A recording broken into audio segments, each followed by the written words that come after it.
ठीक है, स्टार्ट करते हैं। देखिए, अभी आपने देखा कि ऑर्गेनाइजेशन अगर है तो ऑर्गेनाइजेशन के अंदर एम्प्लॉयर होता है, एम्प्लॉयर की कुछ जिम्मेदारियां दी गई हैं।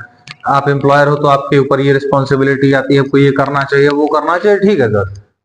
बट जैसा कि हम जानते हैं कि अगर किसी भी ऑर्गेनाइजेशन में हेल्थ एंड सेफ्टी का मैनेजमेंट अगर हमें करना है, हम करना चाहते हैं, तो अकेले किसी के बस की बात ही नहीं है। हमें टॉप ऑफ द ऑफिशियल से लेके लोअर ऑफ द पर्सन, जो ऑर्गेनाइजेशन में सबसे नीचे ओहदे पर है, उसकी भी जरूरत हमें पड़ने वाली है। वही बात कह रहा है कि हेल्थ एंड सेफ्टी को मैनेज करने के लिए वर्कर को जो जिम्मेदारियां दी गई हैं, वो कौन कौन सी जिम्मेदारियां हैं सर, जो वर्कर्स को निभानी चाहिए, वर्कर को फुलफिल करना चाहिए। सर देखिए, सबसे पहला काम, वर्कर अगर काम कर रहा है तो वर्कर के काम करने की वजह से क्या केवल वर्कर प्रभावित हो सकता है या बाकी लोग भी प्रभावित हो सकता है? बाकी लोग भी होंगे। देखिए, क्योंकि अगर वर्कर गलत तरीके से काम करता है तो हादसा होगा, और जितने भी आसपास में लोग मौजूद होंगे उनको भी खतरा हो सकता है। इसीलिए जो सबसे पहली बात बोली जाती है, सबसे पहली बात कही गई, that take reasonable care of their own safety, कि सबसे पहला चीज ही तो सर आप अपनी सुरक्षा का ध्यान रखो। सबसे पहली जिम्मेदारी आपकी कि आप अपनी सुरक्षा पहले कर लो, एंड आफ्टर दैट, और उसके बाद and that of other people, और उन लोगों को भी आपको सुरक्षित रखना होगा, who might be affected by their action, जो आपके काम की वजह से प्रभावित हो रहे हैं। वर्कर को अगर ये लगता है कि लापरवाही से काम करूंगा तो केवल मैं जाऊंगा, तो उसकी बहुत बड़े भ्रम में है। क्योंकि अगर हादसा होता है तो आसपास में जितने भी लोग खड़े हैं, मौजूद हैं, उन सभी लोगों को वह नुकसान पहुंचा सकता है। तो वर्कर की जिम्मेदारी सबसे पहली होती है सर कि वह जब काम को कर रहा हो तो काम को सुरक्षित ढंग से करे, काम को इस प्रकार से करे कि न उसे नुकसान हो, न उसके परिवार, जो उसके आसपास लोग काम कर रहे हैं उन्हें, यानी इस काम को सही ढंग से करे, अपने आप को भी सुरक्षित रखे, आसपास में लोगों को जो सामान रखा हुआ है उसे भी सुरक्षित ढंग से रख पा रहा हो, इसकी जिम्मेदारी आपकी होती है। फिर कह रहा है, अब देखिए सर, वर्कर काम करने आता है तो उसको कुछ रूल समझाए जाते हैं, कुछ इंस्ट्रक्शंस दिए जाते हैं, क्योंकि कुछ बातें बताई जाती हैं जिसके हिसाब से उसको काम करना चाहिए। नियम तो यही होता है। तो वर्कर की जिम्मेदारी होती है that comply with safety instruction and procedure, sorry, कि जो भी इंस्ट्रक्शन उसको दिए गए हैं, जो भी उसको निर्देश दिए गए हैं और जो प्रोसीजर बताया गया है उसी के हिसाब से वह काम करे। Comply with safety instructions and procedure, जो प्रोसीजर दिया गया है काम करने का, जो इंस्ट्रक्शंस उसे दिए गए हैं कि किसके हिसाब से, किस तरीके से आपको काम करना होगा, वर्कर की जिम्मेदारी बनती है कि वह उन नियमों को, उन इंस्ट्रक्शंस को फॉलो करके ही काम को कर रहा हो, या उसकी जिम्मेदारी होती है, उसकी जिम्मेदारी बनती है। जब भी आप काम करें तो आपको ध्यान रखना है भाई कि जो नियम, जो बातें आपको बताई गई हैं उसे फॉलो करते हुए आप काम को करें। अदरवाइज होगा क्या, देखिए, नियम बनाए गए हैं आपकी और दूसरों की सुरक्षा के लिए, आप नियम नहीं मानोगे तो आपको भी समस्या होगी और सामने जो लोग काम कर रहे हैं उनको तो होगा ही होगा, वो चीज है।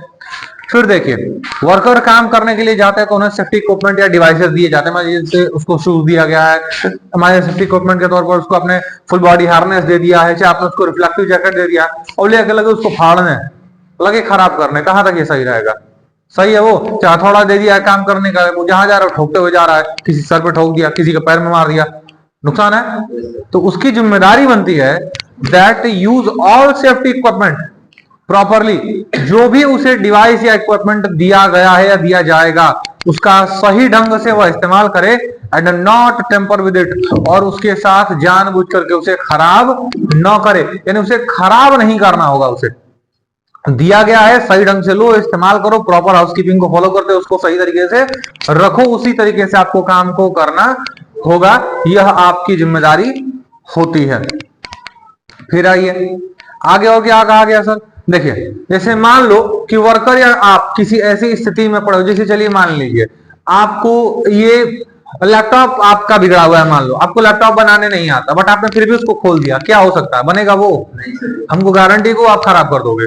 तो कहने का मतलब है कि वो लैपटॉप एक ऐसी सिचुएशन थी जिसको आप सही नहीं कर पाओगे, आपसे सही होने वाला नहीं था, बट फिर भी आपने उसको खोला, आपने उसको बनाने का प्रयास किया। देखिए, प्रयास की सराहना है, लेकिन प्रयास के चक्कर में आप सामान पूरा खराब कर दीजिए, उसकी सराहना नहीं ना भाई, वो तो लॉस हो गया आपका। तो वही बात कह रहा है कि अगर वर्कर काम कर रहे हैं सर और उन्हें लगे कि भाई ये ऐसी सिचुएशन है जब मैं हैंडल नहीं कर पाऊंगा, तो उसमें जबरदस्ती उंगली करने का प्रयास नहीं करना है, तुरंत अपने सीनियर्स को रिपोर्ट करें सर ये ऐसी कंडीशन है, इसमें नुकसान हो सकता है और ये हमारे बस का नहीं है। बिकॉज अगर आप नहीं जानते हो, चलिए तुक्का मारने वाला काम, वर्क प्लेस पर अगर तुक्का मारते हैं बहुत रिस्क है।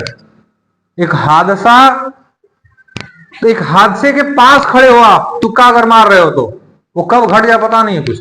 कोई चीज कह रहा है सर दैट वर्कर की रिस्पॉन्सिबिलिटी होती है कि रिपोर्ट करे कोई भी ऐसी situation, report any situation. Worker किसी भी ऐसी स्थिति के बारे में आपको जानकारी दे which they believe could be hazard, जो उसे लगता है कि वह नुकसान पहुंचा सकता है, उससे खतरा हो सकता है, and which they can not correct themselves correct, यानी और वो उसे खुद सही नहीं कर सकता। यानी वर्कर को अगर ऐसा लगता है कि वो किसी काम को कर रहा है, उस काम की वजह से वो खतरे में है और उसे वो खुद से सही नहीं कर सकता है, ये सामान इक्विपमेंट बिगड़ा वो खुद सही नहीं कर पाएगा, तो वर्कर की जिम्मेदारी बनती है कि वह उसे अपने सीनियर्स को रिपोर्ट कर रहा हो, उन्हें बता रहा हो भाई ये है ऐसा स्थिति है, ऐसे आपको काम को करना चाहिए, यह आपकी जिम्मेदारी बनती है, जिम्मेदारी आपकी होती है। ठीक है ना सर।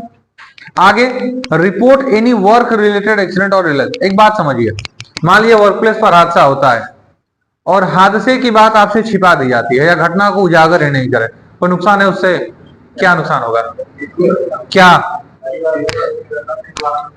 वो घटना, जो सबसे बड़ा प्रॉब्लम यही है कि वह घटना दोबारा भी हो सकती है, पता नहीं कि कब होगा, तो बार बार रिपीटेड होगा। सबसे बड़ी प्रॉब्लम तो यही होती है कि अगर आप घटना को छिपा लेते हो, आप अपनी गलती छिपा लोगे, तो गलती छिपाने का मतलब उसमें सुधार नहीं हुआ है, वो दोबारा से होगा। तो वही चीज कह रहा है सर कि वर्कर की जिम्मेदारी बनती है कि वो रिपोर्ट करे किसी भी ऐसी सिचुएशन को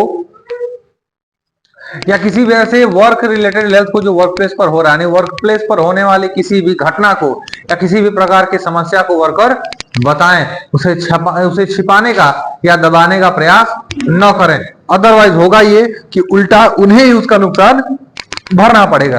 भाई जाहिर सी बात है, वर्क प्लेस पर काम आप करो तो नुकसान सबसे ज्यादा आप ही को तो होगा, पड़ोसी थोड़ी होने वाला है, सीधी बात है। फिर अब मान लीजिए आपने पढ़ा था कि सर एम्प्लॉयर की जिम्मेदारी होती है कि वर्कर्स के साथ जो इश्यूज है उस पर कंसल्ट करें, उनके साथ बातचीत करें।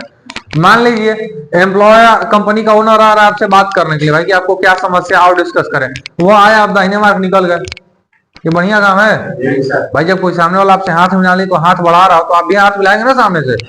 तो जिम्मेदारी बनती है वर्कर की कि जब कभी भी एम्प्लॉयर उनके साथ आता हो हेल्थ एंड सेफ्टी के मैटर पर डिस्कस करने के लिए, कि उसे पूरा अपना कोऑपरेट करें, पूरा सहयोग करें, ताकि जब दोनों लोग आपस में मिले तो फीडबैक दें। भाई वो विचार देंगे कि क्या है, कैसे है, क्या करना चाहिए था, क्या अपडेट हो सकता है, ताकि अपने वर्क प्लेस को सेफ और बेहतर बनाया जा सकता हो। उसी के लिए कह रहा sir cooperate with employer on health and safety issues, यानी एम्प्लॉयर की जिम्मेदारी बनती है कि अपने हेल्थ एंड सेफ्टी के मैटर पर, हेल्थ एंड सेफ्टी के इश्यूज पर वह उनसे डिस्कस करें, उन्हें फीडबैक दें और उसके ऊपर एक्शंस लिया जा सके। ठीक है, तो इसकी भी जिम्मेदारी आपके ऊपर होती है, वर्कर की जिम्मेदारी होती है। अब एक बात समझिए, वर्क प्लेस पर अगर मैं कहूं बाई पावर, मैं ये नहीं, बाई डेजिग्नेशन पावर, मतलब कि पद के हिसाब से सबसे कम पावर किसके पास होती है, लेबर या वर्कर्स के पास होती है, जाहिर सी बात है। तो क्या ऐसा हो सकता है कि वर्कर की जो कहें सीधा हिसाब की, वर्कर्स को दबाया जा सकता है, वर्कर को प्रताड़ित किया जा सकता है? बिल्कुल सर, ऐसा पॉसिबल हो रहा है, इवन ऐसा होता भी है। तो अब हम ऐसा क्या कर सकते हैं सर कि वर्कर को कोई दबा ना पाए, वर्कर पर कोई प्रेशर न डाल पाए, तो उसके लिए अब आप क्या करिएगा? तो सर जो मन करे वो कर लेंगे, नहीं। देखिए वर्क प्लेस पर सभी को जिम्मेदारियां दी जाती हैं, लेकिन वर्कर को कुछ अधिकार भी दिए गए हैं ताकि वर्कर अपना बचाव कम से कम कर पाए। ये जो जिम्मेदारी, जो आप रिस्पॉन्सिबिलिटी पढ़ रहे हो या जो आप राइट पढ़ रहे हो, ये कोई ऐसा नहीं कि कहीं से आपने उनको दे दिया, चाहे बता दिया ऐसा होना चाहिए, नहीं। ये एम्प्लॉयर का हो, सुपरवाइजर का हो, मैनेजर का हो, वर्कर का हो, हर एक व्यक्ति की जो आप रोल या रिस्पॉन्सिबिलिटी पढ़ रहे हो, सॉरी रिस्पॉन्सिबिलिटी या राइट जो आप पढ़ोगे, वो सारा बाय लॉ यानी कि कानून के हिसाब से डिजाइन किया गया है, कानूनी तौर पर यह नियम होता है, तो आपको मानना ही पड़ेगा। तो इसीलिए जैसा कि हमारा वर्कर वर्क प्लेस पर बाई डेजिग्नेशन, बाई पावर सबसे कम होता है, सबसे कमजोर होता है, तो उसे प्रोटेक्ट करने के लिए कुछ नियम भी बनाए गए हैं, कुछ राइट यानी उसे कुछ अधिकार भी दिए गए हैं। क्या अधिकार उसे दिए गए हैं, तो आइए उसके बारे में बात करते हैं। और ये किसके सेंस में रेफरेंस है, तो ये कन्वेंशन 155 का आर्टिकल 19, ठीक है, आईएलओ का कन्वेंशन 155 और उसका आर्टिकल 19 में ये सारे के सारे जो राइट्स हैं, जो अधिकार हैं, वह दिए गए हैं। क्या अधिकार है उसके, तो आइए देखते हैं। सबसे पहला पॉइंट क्या, देखिए वर्कर काम करने के लिए आया, आपने पढ़ा था एम्प्लॉयर रिस्पॉन्सिबिलिटी में कि एम्प्लॉयर की जिम्मेदारी होती है कि एक सेफ वर्क प्लेस उनको दे रहे हो, यह उनकी जिम्मेदारी थी, लेकिन यह वर्कर का अधिकार है कि वहां वो जहां पर काम करेगा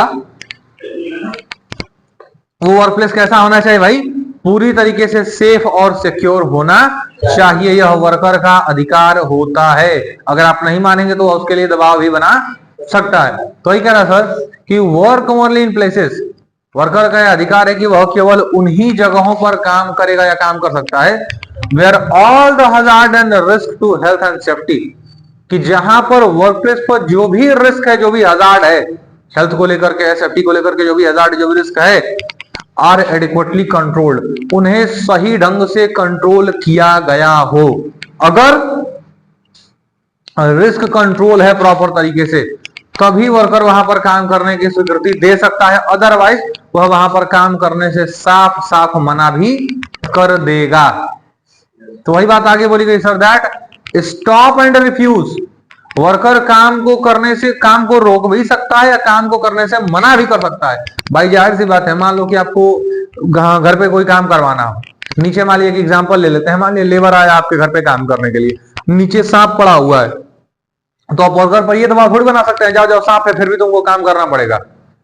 लेकिन अगर आपका बस चले तो आपको करवाओगे क्योंकि आपका काम है, लेकिन उसको बाय लॉ यानी कानून से उसे सुरक्षा मिली हुई है कि आप उसके ऊपर दबाव नहीं बना सकते हो, because he can stop and refuse to work, वह काम को करने से मना कर सकता है, काम को रोक सकता है, या लीव द वर्क प्लेस, वह काम की जगह को छोड़ के जा भी सकता है। कब, if they think that they are in danger, अगर वर्कर को ऐसा लगता है कि वह खतरे में है तो वह वर्क प्लेस को छोड़ करके जा भी सकता है, या उसका अधिकार होता है। अब सोचिए कि अगर ये राइट्स वर्कर को न दिए जाएं तो क्या लोग उन्हें रहने देंगे, पॉसिबल ही नहीं है। उसके लिए वर्कर्स की प्रोटेक्शन के लिए सारे नियम जो है वह बनाए गए हैं, बनाए जाते हैं। फिर एक बात बताइए सर, पहला आपने बोला कि भाई वर्कर्स के साथ कंसल्टेशन किया जाना चाहिए, उनके साथ कंसल्ट करने के लिए आते लोग। एक बात बताइए, अगर वर्कर के साथ कंसल्टेशन हो ही ना, तो मतलब बातचीत, उनके साथ चीजों की जानकारी की साझेदारी या फिर जानकारियां उन्हें अगर दी ही ना जाए तो नुकसान है। तो वर्कर का ये अधिकार है कि उसके साथ जो भी इंफॉर्मेशन, उसकी साझेदारी की जानी चाहिए, उसे काम के बारे में या वर्क प्लेस रिलेटेड जो भी इंफॉर्मेशन है उसे मिलनी चाहिए, या वर्कर का अधिकार होता है। तो वही कह रहा सर, बी कंसल्टेड, वर्कर्स के साथ कंसल्ट किया जाना चाहिए on issues concerning to their health and safety at work, मतलब वर्क रिलेटेड उनको जो भी इश्यूज हैं, वर्क रिलेटेड जो भी उनको समस्याएं हैं, उसके संबंध में वर्कर के साथ कंसल्टेशन होना चाहिए, सलाह मशवरा उनके साथ होना चाहिए। आप उनके साथ बैठो, सेफ्टी कमेटी की मीटिंग्स होती हैं, उन मीटिंग में आप बैठते हो, उनके साथ आपको डिस्कस करना पड़ता है कि क्या इशू है, क्या उनको प्रॉब्लम हो रही है, फिर उसके ऊपर आप एक्शन लेते हो ताकि उन चीजों को सुधारा जा सकता हो। तो यह काम आपके द्वारा किया या करवाया जाना चाहिए, करवाया जाता है, ये चीजें रहेंगी। फिर देखिए फिर क्या कह रहा है, अब मान लो कि वर्कर सारा कुछ सही ढंग से करे, बट आप उस पर प्रेशर डाल रहे हो कि नहीं तुमको करना पड़ेगा, ऐसे करना पड़ेगा, वैसे करना पड़ेगा, ठीक।